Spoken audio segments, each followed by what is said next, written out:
Hey guys, it's Allie and I'm here with another video today. We're going to be talking about Joker, my review for it. I went and saw it on Thursday night for the Thursday night previews here in the town that I'm living in currently.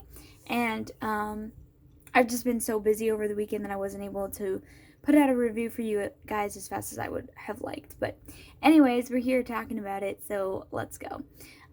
So yeah, Joker. You guys, I loved it.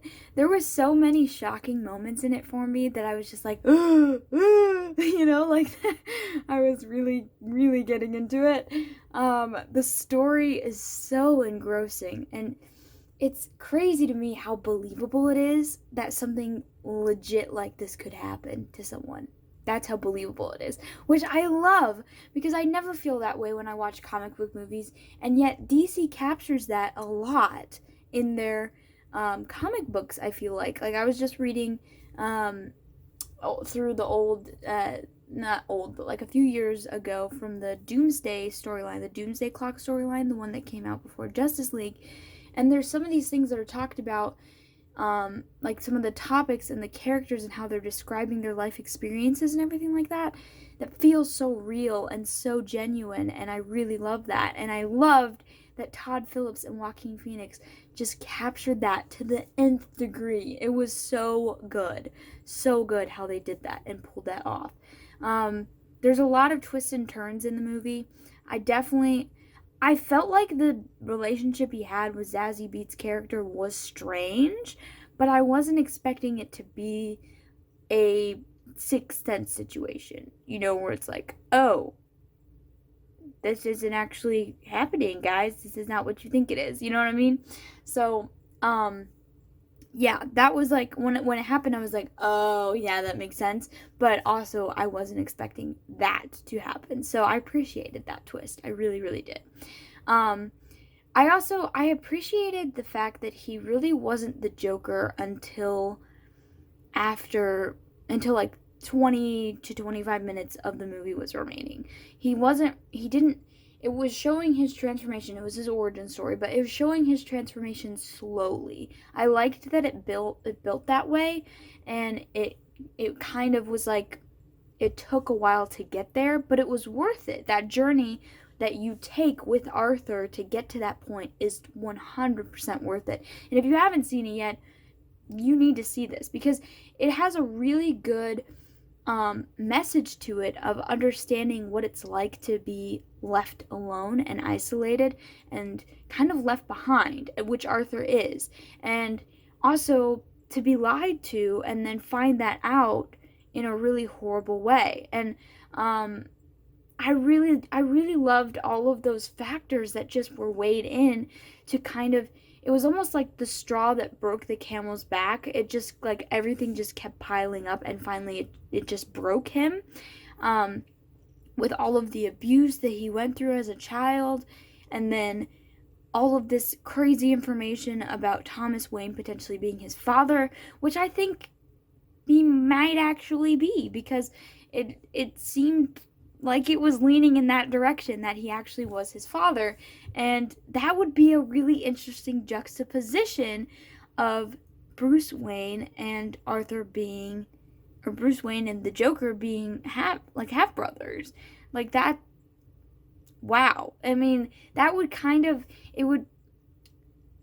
not only would it explain the whole reason why the Joker, the Batman doesn't kill Joker in The Killing Joke, but it would also make sense of why they have this weird connection. Because, people always talk about, like, siblings having, like, telepathy or something like that. I mean, they normally talk about it with, like, twins, but it goes the same for siblings and for family. And so it was just interesting. And that small little interaction the Joker had with Bruce when he's, like, a little kid, that was really good.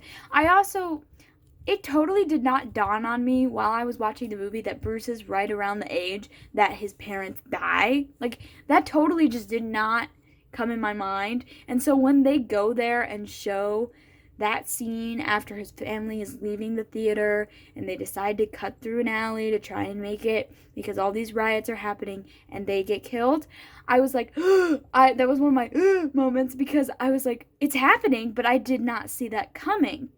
And I really, really appreciated that. I was like, it made it more like you're reading a comic book right now. And it was like tying it all together, blah, blah, blah. And I really, really wish we could get a sequel for this, because I would love to see Todd Phillips take on the Batman. I would really love to see that. I mean, we're getting a Batman movie soon, so that might be something DC doesn't want to do. They don't want to convolute it all, like have it all come around the same time. But I want to see this Joker again. And I want to see Todd Phillips take on the Batman and even other characters. Like, there's plenty of characters in DC that need this treatment that the Joker just got. I mean, the Joker's the most popular, so he deserves it. And the story was so right for him and was so perfect. But I think there's more that needs to be said. Not only in this story, but also in new stories with new characters. I just love this. I love this idea of doing these standalone DC movies that just focus on one property and just really deep dive into it, because it's so different from what we get with universes and connected movies and blah blah blah blah blah. It's perfect, because it's like you get to spend all this intimate time with a character, especially villains, because you never really get to see that side of them. And I love that. That's my favorite part, because that's how real people are. Real people are multifaceted. They're not just straight good, straight evil. You can't just, one direction or the other. They have several different things that led them to do this. Like, there's reasoning behind what they're doing. Even if it seems crazy. And there's also there's good parts to some people that do horrible things. And like, I know a lot of people have been complaining about that ending scene with the Joker killing that psychiatrist, which was probably in Arkham, I'm assuming. I mean, we're all assuming that he killed her because he walks away and he's got like a bunch of blood on his shoes. I actually really liked that, because it kind of shows his evolution into the agent of chaos that the Joker is. He's unpredictable, and that's the most scary part about him. And that was something brilliantly captured in this movie, not only in that ending scene, but also in the scene at the late night show. Because we were all expecting him to kill himself, and I was like, oh, here we go. Joker's gonna kill himself. It's just a one-off movie, and blah, blah, blah. And then he kills Murray, and I was just like, that was brilliant. That was literally brilliant. But yeah, guys, I just really, really enjoyed that movie. I'm definitely gonna go see it again, because I'm sure there's plenty of stuff I missed. And yeah, but you guys could let me know your favorite parts of the movie down in the comments down below. This is a spoilery zone, so you can talk about all the spoilers you want.